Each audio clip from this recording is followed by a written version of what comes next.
वंदे पुरुषोत्तमम। हीरा मनुष्य बनने के लिए और हीरा मनुष्य बनाने के लिए हमें क्या करना पड़ेगा? परमदयाल श्री ठाकुर जी कहते हैं, जब हमारा आचार आचरण, चाल चलन, चरित्र दूसरे के हृदय को स्पर्श करता है, दूसरों को लुभाता है, दूसरों को सुंदर लगने लगता है, तब वही सुंदर रिफ्लेक्ट होकर के अपने जीवन में भी लगने लगता है।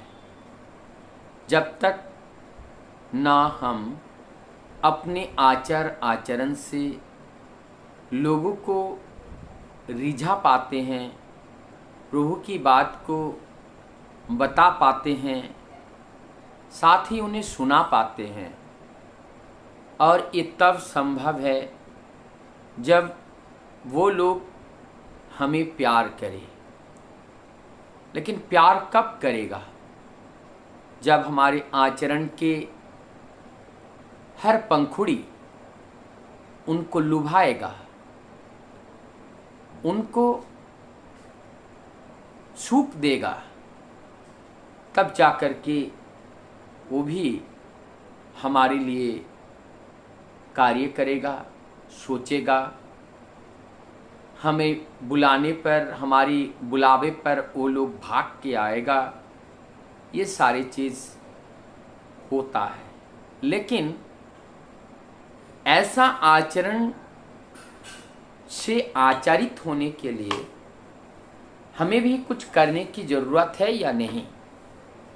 हमें शुद्ध, प्योर बनने के लिए, जैसे सोने को शुद्ध बनाने के लिए उसके अंदर केमिकल डाल करके उसको गर्म किया जाता है, तब उसके अंदर से अशुद्धियाँ निकल जाती हैं और शुद्ध सोना प्राप्त होता है।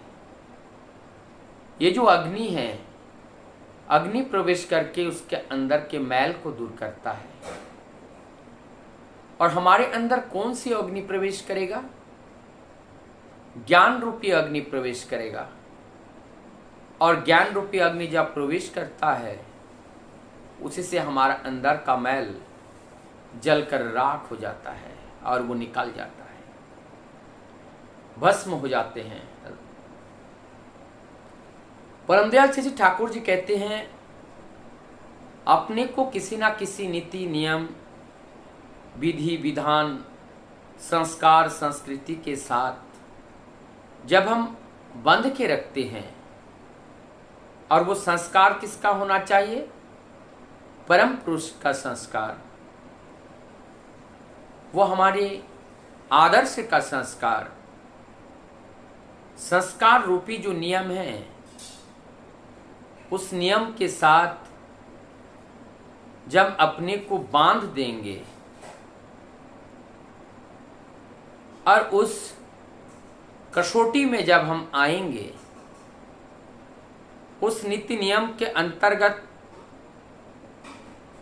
जब हम उसी नियमों के प्रभाव में प्रभावित होंगे, तब धीरे धीरे हमारे अंदर जो मैल है, वो मैल परिष्कृत होता रहेगा और धीरे धीरे हम शुद्ध हो जाएंगे। परम दयाल ने भाववाणी में जो चीज़ हम सभी से मांगे हैं, वो है शुद्ध आत्मा। ठाकुर जी ने इस बात को आगे बढ़ाते हुए फिर कहते हैं, आप लोगों ने डायमंड को देखा, कोयले की खानों में डायमंड प्राप्त होता है। कैसे डायमंड बनते हैं? कोयले के बड़े बड़े पहाड़ होते हैं, और उस कोयले के जो प्रेशर उसके ऊपर पड़ता है, कोयले के ऊपर, उस प्रेशर से कोयला डायमंड में तब्दील हो जाता है। और तभी वो इतना कीमती हैं क्योंकि उनको बड़ा कष्ट सहना पड़ा। जिनका जीवन जितने बड़े नीति नियम के कसौटी से होकर गुजरता है, जितने कठोरतम नीति नियम को पालन करते हुए वो आगे बढ़ता है, उसका जीवन उतना ही मूल्यवान और उतना ही ऊंचाई को छूता है। हम अपने जीवन को अगर चाहे फूलों की सेजी की तरह सजा के रखेंगे, कष्ट सहन करना नहीं चाहेंगे, तो कभी भी ये जीवन सुंदर नहीं हो सकता है। कर्म ही जीवन को बड़ा बनाता है, कर्महीन जीवन पंगु बना देता है।